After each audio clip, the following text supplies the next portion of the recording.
При крајот на рокот во кој се спроведува проектот Македонија вработува, се сумираат позитивни резултати во однос на бројот на ново ангажирани лица кои претходно биле во евиденцијата на Агенцијата за вработување. Во тој поглед Кочани е меѓу најдобрите во регионот, затоа што ефектите се над очекувањата, односно вработени се скоро 1/3 од бројот на активните баратели на работа. Со такви оценки излезе заменик министерот за труд и социјална политика Диме Спасов при посетата на кочанската конфекција My Fashion, која е добар пример за успешната реализација на мерките од проектот.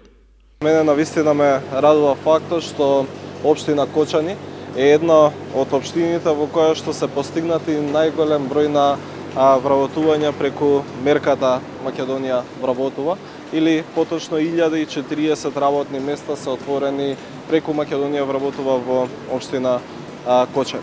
Проектот Македонија вработува дава исклучително големи резултати. Проектот Македонија вработува досега резултираше со над 15.200 отворени работни места. Ова е огромна бројка на вработувања постигната само за безмалку една година. Според Спасов, освен добрата бројка на ново ангажирани вработени, поволност е и тоа што околу 10.000 вработувања со проектот се за лица до 29 годишна возраст. Конфекцијата My Fashion од Кочани е новоотворен капацитет и во моментот во неа се вработени 100 лица. Менаџерскиот тим ги искористил мерките од проектот Македонија вработува и скоро сите лица се ангажирани со него.